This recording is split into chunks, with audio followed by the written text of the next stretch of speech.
The film begins in a dark, isolated forest, where a girl named Amanda suddenly regains consciousness.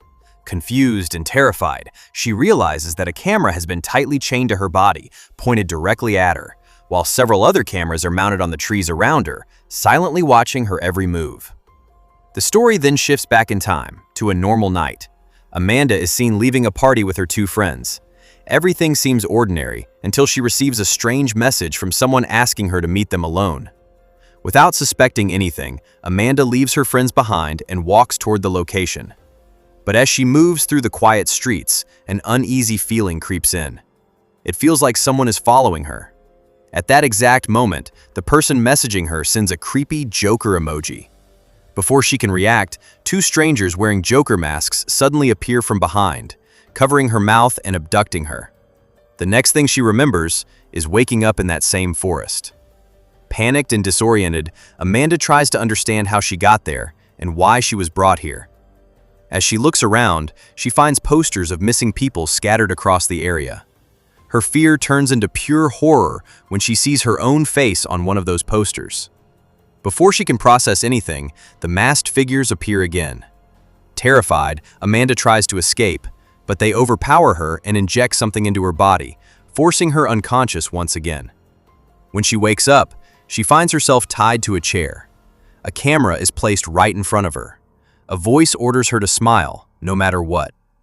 Confused and trembling, Amanda is then told the horrifying truth. She is now part of something called a murder show, a live stream where people from around the world are watching. As the stream continues, viewers begin sending messages, suggesting brutal ways to kill her. The audience isn't shocked, they're entertained. And in the most disturbing way possible, Amanda is murdered, live, for everyone to see. The next day, the police discover a mutilated body in the forest. It is Amanda.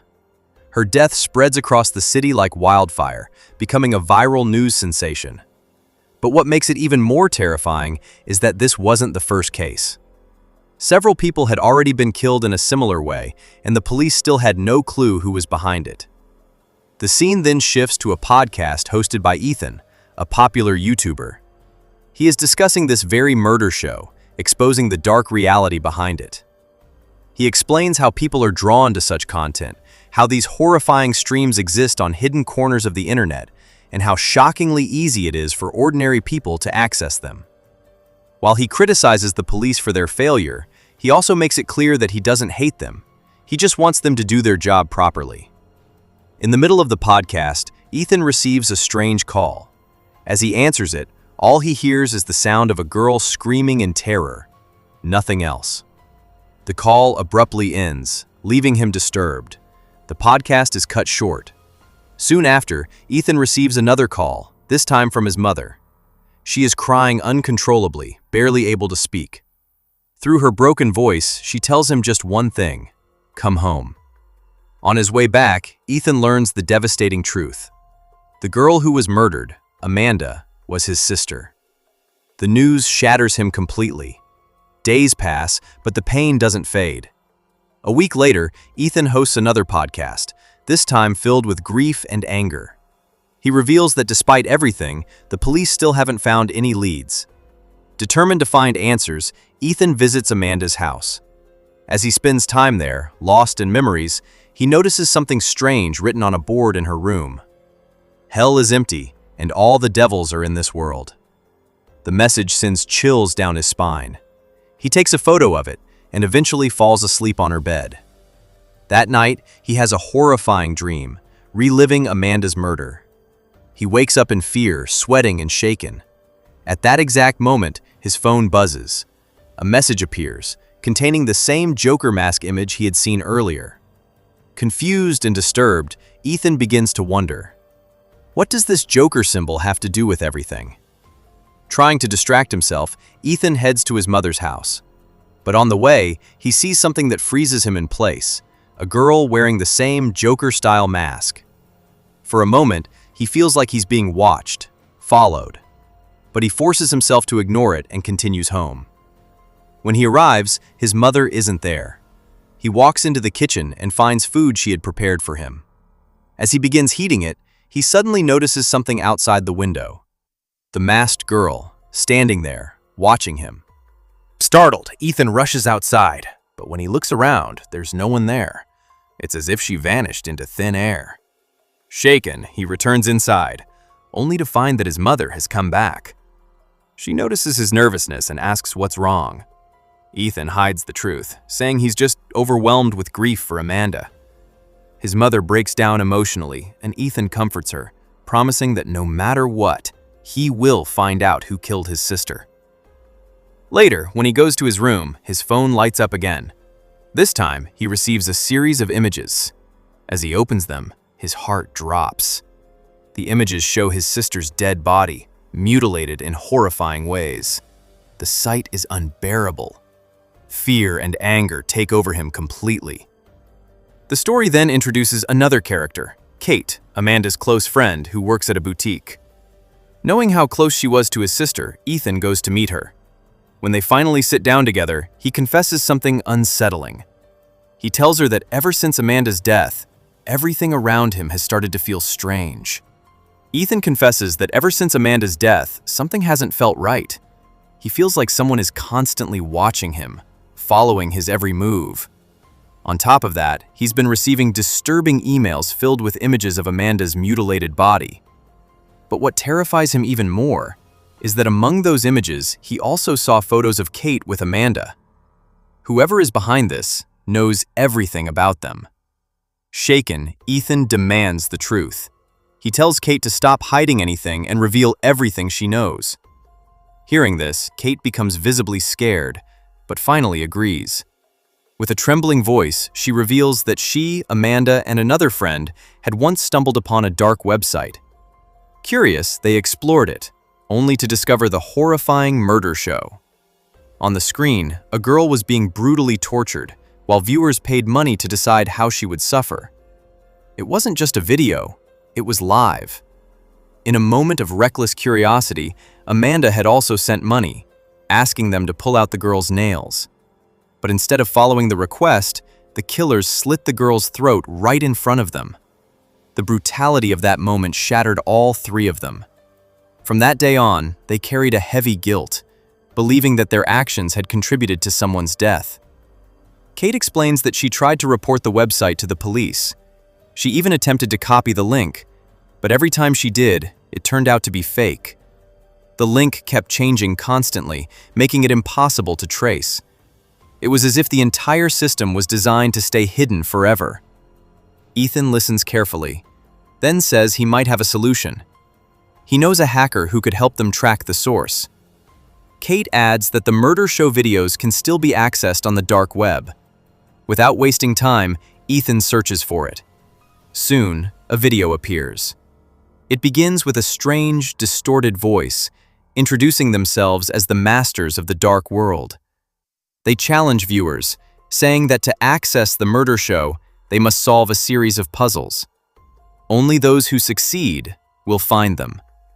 Driven by desperation, Ethan solves the puzzles one by one. Finally, he unlocks the stream. But the moment it starts, his phone vibrates. A new message arrives. It contains a photo of Ethan and Kate sitting right there. Both of them freeze in fear. Someone is watching them, in real time. Ethan immediately rushes outside, scanning the surroundings, trying to find whoever could be spying on them. But there's no one. No movement, no sign. The emptiness around them only makes things worse. Terrified and desperate, they decide to seek help from Shadow Monkey, a hacker Ethan knows. But after hearing everything, Shadow Monkey refuses. He warns them that if these people have already hacked their phones and systems, then they are far more dangerous than they realize. Hearing this, Ethan loses control. Overcome with anger and emotion, he lashes out, forcing Shadow Monkey to reconsider. Eventually, the hacker agrees to help, though his tone suggests hesitation. As they leave, Kate expresses doubt, saying she doesn't trust him. But Ethan reassures her. He says Shadow Monkey may be strange, but he has helped him solve cases before. Suddenly, Kate remembers something. She had received a business card from a detective who had questioned her after Amanda's death. She hands it over to Ethan. He immediately tries calling the number, again and again. But each time, it's either switched off or unreachable. Later, Ethan drops Kate back at her boutique. On the way, they decide that first thing in the morning, they will track down that detective in person. Back at the boutique, Kate resumes her work. But soon, that same unsettling feeling returns. It feels like someone is watching her. She steps outside to check, but there's no one there.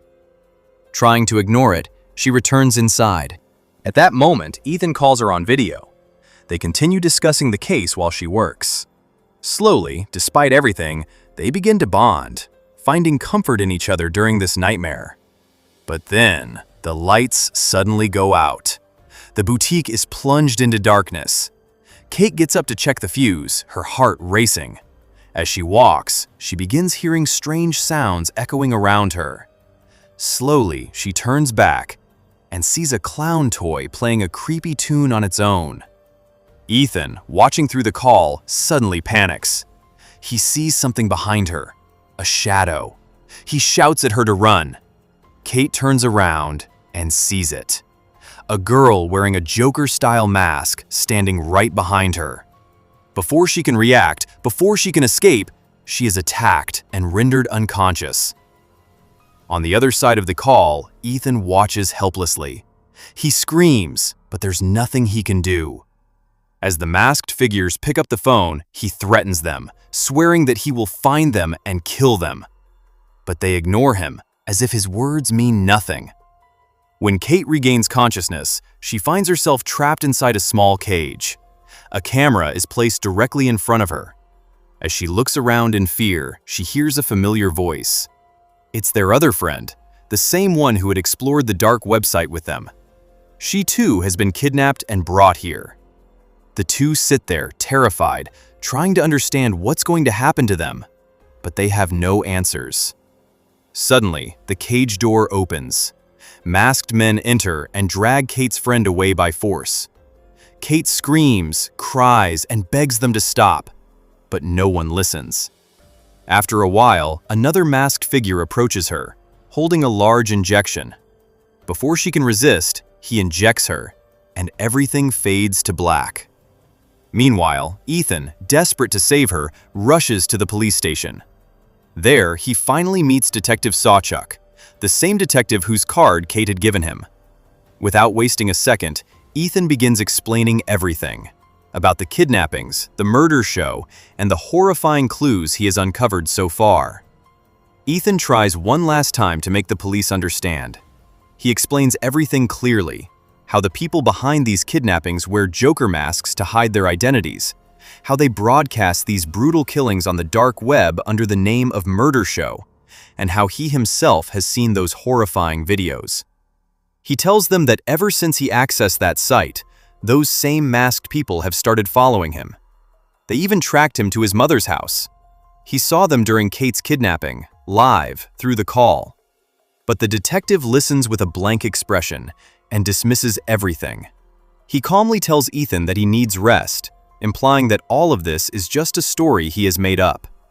In simple terms, the police refuse to take any action. Meanwhile, Kate regains consciousness.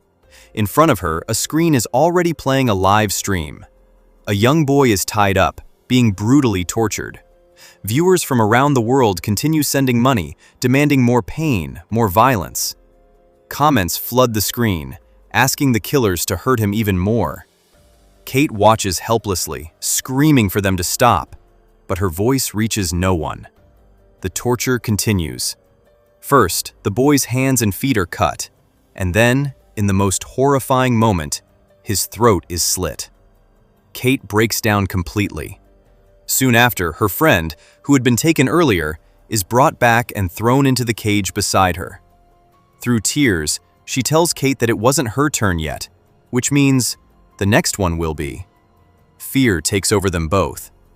At the same time, Ethan is desperately working with Shadow Monkey to save Kate. Using his hacking skills, Shadow Monkey finally manages to copy the link of the murder show. But the moment he accesses it, he realizes something is wrong. This wasn't a victory, it was a trap. A message appears on his screen. You're next. For the first time, even Shadow Monkey feels fear. He quickly tries to reassure himself, telling Ethan that his systems are protected with multiple security layers, that no one can track him. But then, he notices something terrifying. His camera is still on. They can see him. Now, it's no longer a theory, it's real. He immediately grabs a gun for protection and hands Ethan a knife for emergencies. Ethan, still hoping for help, goes back to the police with the link as proof. But once again, the detective refuses to believe him. When asked for evidence, Ethan tries to show everything. But suddenly, all the proof disappears or changes.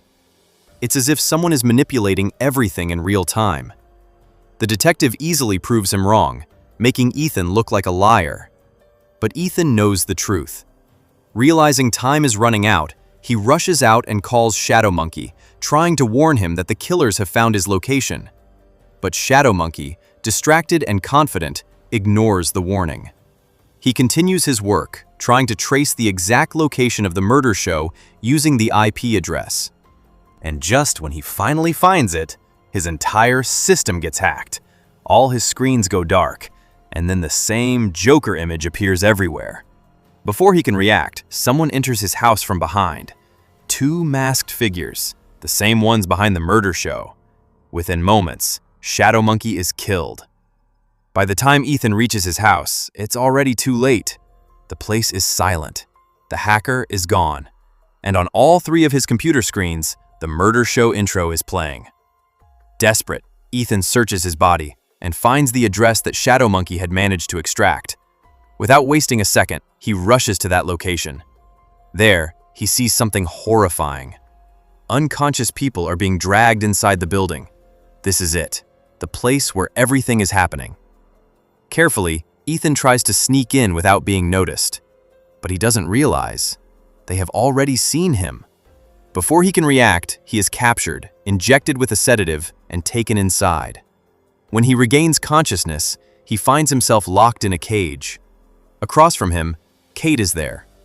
In front of them, a screen shows another horrifying scene. Kate and their friend are about to be used in the next murder show. Both girls are crying, panicking, completely broken. But Ethan stays calm.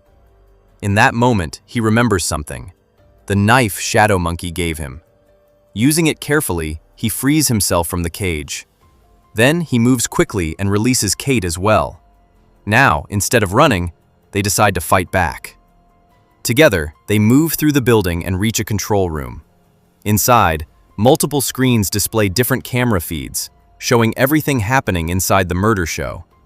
But before they can act, a masked girl suddenly attacks Ethan with sharp claws. He struggles to defend himself, but just in time, Kate comes from behind and stabs her. The masked girl collapses. But before they can confirm anything, she disappears, as if she was never there. Ethan and Kate move deeper into the building, pushing forward with whatever strength they have left. Soon, they enter another section, and what they see there completely shocks them. This was the main room, the heart of the murder show. Several people wearing Joker masks are gathered here, the same place where they sat and brutally tortured their victims. But what breaks them even more is the realization that they are too late. The friend they came to save is already dead. Kate feels the weight of it instantly. She understands that this entire place is filled with traps, carefully designed so no one can escape. And before they can even think of a way out, more masked figures begin surrounding them from all sides. Ethan, overwhelmed, finds a narrow tunnel and runs inside to save himself. But Kate stops running. In that moment, something changes inside her. She realizes the truth. If she doesn't fight, she will die anyway. So instead of fear, she chooses rage. With an axe in her hand, she begins attacking the masked killers. One after another, she takes them down. Her intensity is so terrifying that even some of the masked figures hesitate, stepping back in fear. Determined, she chases them into another room, trying to clear a path and find Ethan. Along the way, she spots a chainsaw. Without thinking twice, she picks it up. Meanwhile, in the control room, the masked girl who had mysteriously disappeared earlier returns. She immediately triggers an alarm. The entire building goes into alert mode. Soon after, a large man armed with an axe is sent to hunt Ethan down inside the tunnels. But before he can reach him, Kate arrives from behind. With one brutal strike, she kills him using the chainsaw. Now, with that weapon in her hands, Kate becomes unstoppable. Fear no longer exists for her. Anyone who comes in her way is cut down without hesitation. She pushes forward, determined to end this nightmare once and for all. But just when they are about to capture the real mastermind behind the murder show, the last remaining operator manages to escape, speeding away in a van. The nightmare isn't over. The story then jumps forward, a few months later. What Ethan and Kate did that night shocked everyone. They had taken down an entire group of serial killers, something even the police had failed to do. The media relentlessly questioned the authorities, but the police had no answers. A year passes. Ethan writes a book about everything he experienced, and it becomes a massive success. He gains fame, recognition, and people line up to get his autograph. Eventually, he returns home. Now he lives with Kate, and for the first time in a long time, they seem to have a peaceful life.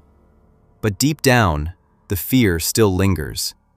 They both know that one person escaped that night, and he could return at any moment. Because of that fear, Ethan always carries a gun with him. One day, while taking out the trash, he notices something strange, a missing poster, with his own face on it. It looks exactly like the one he had once seen with Amanda at the beginning of this nightmare.